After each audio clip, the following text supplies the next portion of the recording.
പാവയ്ക്ക മെഴുക്കുവരട്ടിയും തോരനെല്ലാം കഴിച്ച് മടുത്തെങ്കിൽ ഇതുപോലെ ഒന്ന് ട്രൈ ചെയ്ത് നോക്കുക. അടിപൊളി ടേസ്റ്റാണ്. വളരെ എളുപ്പത്തിൽ തന്നെ നമുക്ക് തയ്യാറാക്കിയെടുക്കാം. ചോറിൻ്റെ കൂടെ കഴിക്കാൻ ഒരു അടിപൊളി ഐറ്റമാണ്. അതിന് വേണ്ടി നമുക്ക് ആദ്യം ഒരു പാവയ്ക്ക എടുക്കാം. നന്നായിട്ട് കഴുകി വൃത്തിയാക്കി എടുത്തിട്ടുണ്ട്. ഇനി നമുക്കിതൊന്ന് വളരെ കനം കുറച്ച് അരിഞ്ഞെടുക്കണം. ഇതുപോലെ വളരെ കനം കുറച്ചാണ് അരിഞ്ഞെടുത്തിട്ടുള്ളത്. ഇനി നമുക്കതിലേക്ക് കുറച്ച് ഉപ്പും മഞ്ഞൾപ്പൊടിയും ചേർത്ത് നല്ലപോലെ ഒന്ന് മിക്സ് ചെയ്ത് മാറ്റി വയ്ക്കണം. ഒരു പിഞ്ച് മഞ്ഞൾപ്പൊടിയാണ് ചേർത്ത് കൊടുക്കുന്നത്. നന്നായിട്ടൊന്ന് മിക്സ് ചെയ്ത് മാറ്റി വയ്ക്കാം. ഇനി നമുക്ക് ഇതൊരു പാൻ അടുപ്പത്ത് വെച്ച് നല്ലപോലെ ഒന്ന് ഫ്രൈ ചെയ്തെടുക്കണം. അതിന് വേണ്ടി നമുക്കൊരു പാൻ അടുപ്പത്ത് വെച്ച് അതിലേക്ക് കുറച്ച് വെളിച്ചെണ്ണ ഒഴിച്ച് കൊടുക്കാം. വളരെ കുറച്ച് വെളിച്ചെണ്ണ മതി.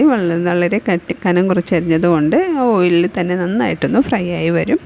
നന്നായിട്ടൊന്ന് മിക്സ് ചെയ്ത് കൊടുക്കാം. ഇത് ഫ്രൈ ആയിട്ട് വരുമ്പോഴത്തേനും നമുക്ക് അരപ്പ് റെഡിയാക്കി എടുക്കാം. അതിന് വേണ്ടി ഞാൻ ഒരു 1/2 കപ്പ് തേങ്ങ എടുത്തിട്ടുണ്ട്. കുറച്ച് കടുക്, ജീരകം, പച്ചമുളക് എടുത്തിട്ടുണ്ട്. അത് നമുക്ക് ജസ്റ്റ് ഒന്ന് ചതച്ചെടുക്കാം. നന്നായിട്ട് അരച്ചെടുക്കുന്നില്ല, ജസ്റ്റ് ഒന്ന് ചതച്ചെടുക്കാം. ഇതുപോലെ ചതച്ചെടുത്തിട്ടുണ്ട്. ഇനി നമുക്ക്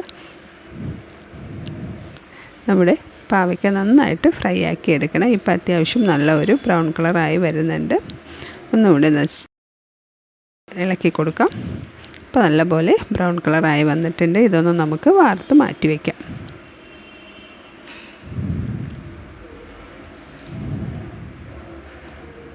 ഇനി നമുക്ക് അതേ എണ്ണയിൽ തന്നെ കുറച്ച് കടുക് പൊട്ടിക്കാം. അതിലേക്ക് കുറച്ച് വറ്റൽമുളകും കറിവേപ്പിലയും കൂടെ ചേർത്ത് കൊടുക്കാം.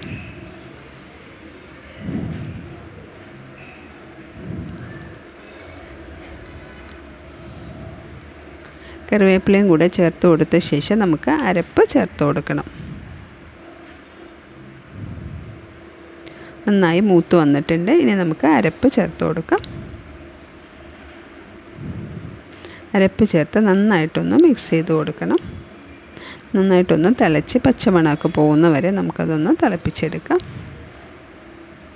അപ്പോൾ അത്യാവശ്യം തിളച്ച് വന്നിട്ടുണ്ട്. ഇനി ആവശ്യത്തിനുള്ള ഉപ്പ് ചേർത്ത് കൊടുക്കാം. ഉപ്പ് കൂടെ ചേർത്ത് കൊടുത്ത് നല്ലപോലെ ഒന്ന് മിക്സ് ചെയ്ത് കൊടുക്കാം. ഇനി നമുക്ക് ഫ്ലെയിം ഓഫ് ചെയ്ത് കൊടുത്തിട്ട് വേണം. നമുക്ക് നല്ല കട്ടിയുള്ള തൈരാണ് ചേർത്ത് കൊടുക്കുന്നത്. അത്യാവശ്യം ഒരു പുളിയുള്ള തൈര് തന്നെയാണ് ചേർത്ത് കൊടുത്തിട്ടുള്ളത്. ചേർത്ത് നല്ലപോലെ ഒന്ന് മിക്സ് ചെയ്ത് കൊടുക്കാം. ഫ്ലെയിം ഓഫ് ചെയ്തിട്ടാണ് ഞാനിപ്പോൾ ഇവിടെ ചേർത്ത് കൊടുത്തിട്ടുള്ളത്. ഉപ്പ് വേണമെന്നുണ്ടെങ്കിൽ നോക്കിയിട്ട് കുറച്ചുകൂടെ ചേർത്ത് കൊടുക്കാവുന്നതാണ്. ഇനി നമുക്കിതിലേക്ക് വറുത്ത് വെച്ചിരിക്കുന്ന പാവയ്ക്ക ചേർത്ത് കൊടുക്കാം.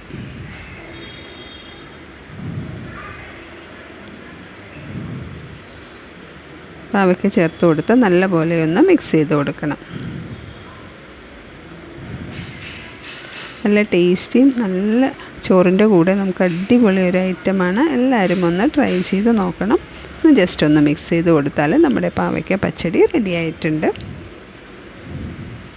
വീഡിയോ ഇഷ്ടമായാൽ ലൈക്ക് ചെയ്യാനും ഷെയർ ചെയ്യാനും സബ്സ്ക്രൈബ് ചെയ്യാനും മറക്കരുത്.